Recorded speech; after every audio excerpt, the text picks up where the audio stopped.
many species, one planet, one future. We are all striving for love and for happiness, and we have this in common. And so let's see how we can achieve this together. What's the most beneficial way for all of us?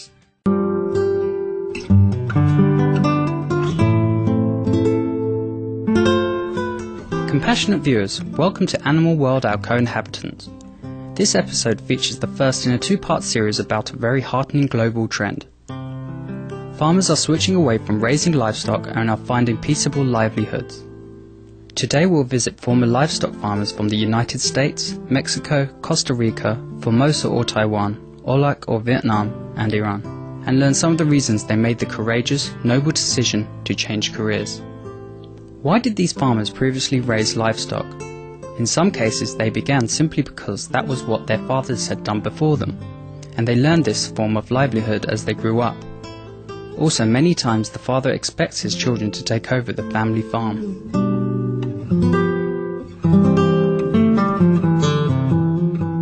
Lo desciendo de familia lechera desde que nací. Y desde pequeño ordeñaba las vacas. Después, más adelante, mi tata nos dio un terreno para que trabajáramos solos ya cuando nos casamos. Y empecé a incrementar la lechería, a hacer un tipo semi-estabulado. Sí, mi padre fue ganadero, él tuvo su rancho. Mi padre fallece y yo todavía era joven. Entonces ya me empecé a hacer yo más cargo del rancho, mientras que mi mamá, como la dueña, comercializaba con los animales. Ella los vendía a otras personas para la cría o para el sacrificio. My family historically have been pig farmers right here in Ohio. De niño acostumbraba en vacaciones visitar a mi abuelo. Él tenía un rancho ganadero y agrícola. Entonces desde muy pequeño me familiaricé conviviendo con el medio ambiente, con la naturaleza. Posteriormente, mi padre compra un rancho. I spent most of my life in agriculture. I grew up on a cattle farm in Michigan.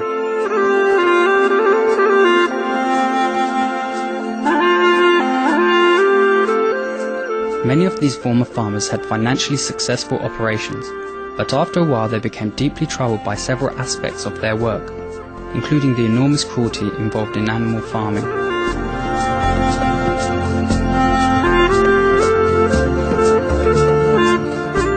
شاید به جرئت بگم که 6 ماه هنوز نگذشته بود که یه دونه از دامهام سر زایش، یه دونه از استخونای پاش شکست و دام زمینگیر شد و این زایه چنان رو من تأثیر بد گذاشت که کم کم به این فکر افتادم که خب اگر این بخواد که باز هم تکرار بشه، چون دام هم همه در حال زایش بودن و سوالی هم که از دامپزشک کردم گفتش که در اثر کمبود کلسیوم برای دامهایی که معمولا زایش دوم، سوم و چهارم دارن همچین اتفاقی میفته و این زایه واسم خیلی سنگین بود. اونجا من شاهد بودم که حیوونا تو رنج و عذاب بودن و زمانی که حیوونا رو برای فروش می‌بردیم اینا ما رو یه طوری نگاه می‌کردن که یکی از اعضای خانواده ما می‌خواست بره و من اون صحنه‌ها رو نمیتونستم تحمل کنم. اون صحنه‌ها برام یک عذاب بود. Nói chung thì nuôi heo thì cũng có gặp nhiều cái trở ngại. Ví dụ con heo bệnh thì mình nguyên nhân mình cũng không biết. Rồi khi mua thuốc về chích đó thì mình lo lắng, mình chăm sóc nó bệnh thì mình cũng bệnh theo luôn. Tôi thấy nó cũng xót xa lắm, vì nó không nói được. Tại vì mỗi khi lần bán đi mình thấy nó trở ra rồi nó đảo vô, nó không muốn đi, là cũng như nó quyến luyến mình rồi, là mình không có muốn người ta phải sát hại nó ra rồi người ta cột chân cột tay, mình suy nghĩ tới điều đó nữa. Trời ơi, tối nay chắc nó chết rồi, thì cũng cầu nguyện kỹ lắm luôn. Mỗi lần bán là mỗi lần đau cả tháng luôn á, chưa hết á. Ông mới nói phiên ông xã nói thôi anh ơi mình nghỉ đi, đừng có nuôi nữa. How did these individuals condition themselves to ignore the horrendous treatment and eventual murder of the tender farm animals under their care? I had this immediate mental image of a light switch right over my heart. I call it my compassion switch. And I could turn this compassion switch on and off depending on the circumstances. Turn it on for some animals, turn it off for the ones I had to butcher, turn my compassion off, to turn my love off, to turn my empathy and sympathy off. It was 3 words, a phrase. And if I had the power to take this phrase out of the English language, I would. But it was the phrase, I don't care. Anytime I had to do something that I thought was objectionable, something that I thought was not right, I would just say, I don't care. So that I could do whatever needed to be done, whether it was to kill them, to butcher them, to eat them. If I had an emotional connection with that animal, but I ended up butchering it and eating it, I'd feel, yeah, but I don't care. I need to eat it.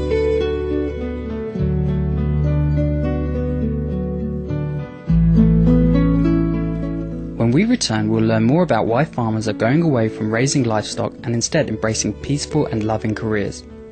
Please stay tuned to Supreme Master Television.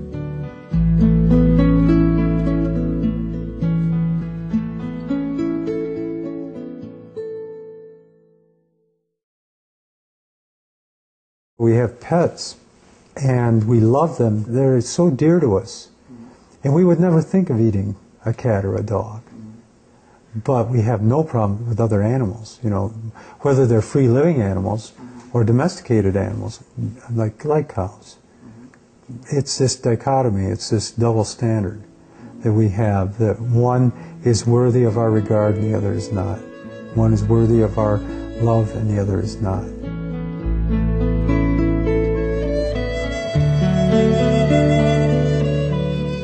Welcome back to Animal World, our co-inhabitants, as we continue our program about why livestock farmers are leaving the animal agriculture industry. Many are profoundly concerned about the devastating effects on health arising from production and consumption of animal products. Countless studies have shown that meat consumption can result in heart disease, cancer, diabetes and obesity, and many highly infectious diseases originate from livestock as well. One such illness transferred from cows to humans through unpasteurized milk, cheese or other dairy products is brucellosis. Those who become ill with brucellosis may experience fever, sweating, weakness, anemia, headaches, depression and muscular and bodily pain. The duration of these symptoms can last for weeks, months or even become chronic. Manejaba 40 vacas semiestabuladas y en eso me ofrecieron un hato completo de lechería de una que iban a quitar. La negociamos, la metimos dentro de la finca y como 3 años después nos dimos cuenta que el toro que venía con eso y las vacas estaban infectadas de brucelosis. Como venía toro, entonces me infectó todo el hato.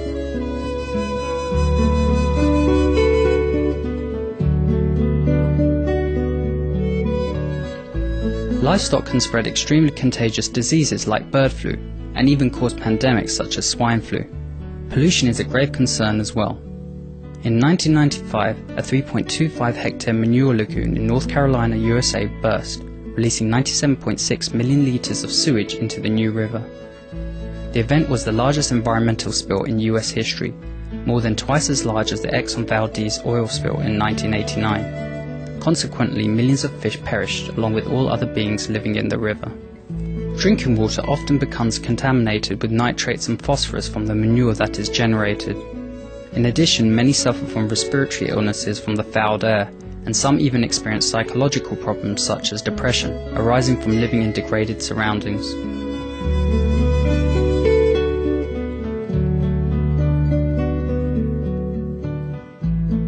Lý do gì chị lại chuyển nghề vậy?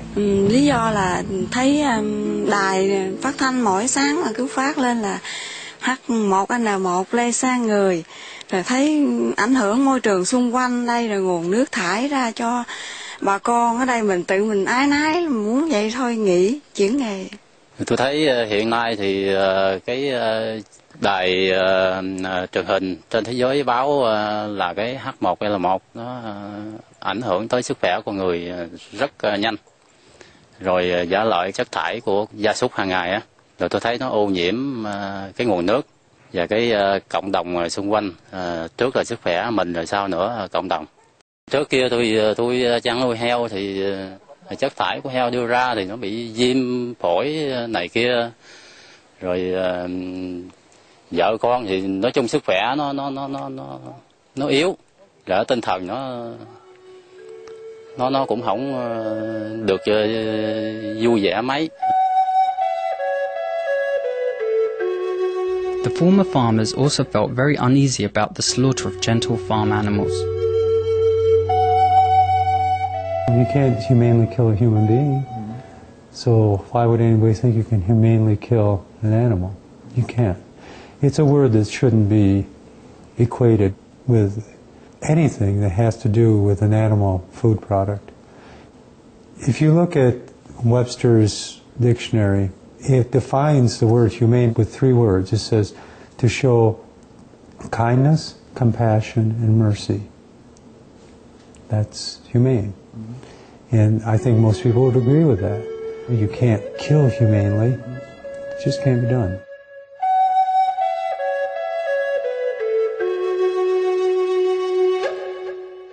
Animals on livestock farms are kept in severely overcrowded conditions, standing 24 hours a day in their own filth, and are fed antibiotics to grow faster and produce even more milk or eggs.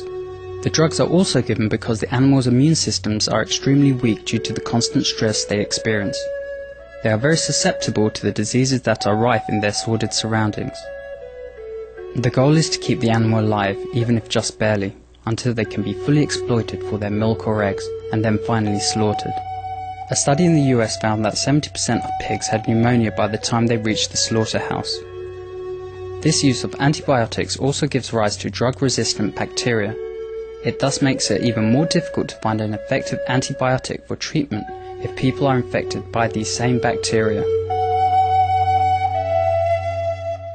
در دراز مدت دچار انواع بیماری‌های مختلف میشد که حتی با تزریق انواع آنتیبیوتیک حیوان جواب نمیداد. یعنی انواع مختلفش آنتیبیوتیک میزدیم، حیوان نمیتونست سرپا باشه و دچار مرگ میشد. When I look at the factory farms, they can only be described as an abomination to me, both health-wise and from an environmental standpoint. In addition, it's a virtual breeding ground for all diseases. Swine flu, bird flu, all these really aren't inherent they're not inherent in pigs. Pigs actually are one of the cleanest animals on the planet. Unable to bear the inhumane treatment, filthy conditions and diseases involved in raising livestock any longer, many courageous individuals like Mr. Su of Formosa or Taiwan decided that they must make a change. 到2000年啊，我就甲拢甲收起来，开始就要做一寡产品环保的工课，甲这个一年几啊百万的收入，拢总甲做甲免钱吼。但是咱若只做一项物件啦，对的吼，你要坚持。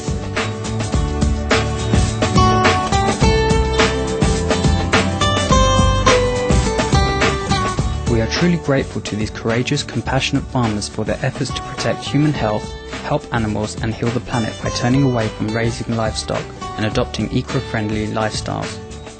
Tomorrow on part 2 of our program we'll learn more about why they're making the shift and what words of advice they have for the world. We appreciate your kind presence today on Animal World, our co-inhabitants.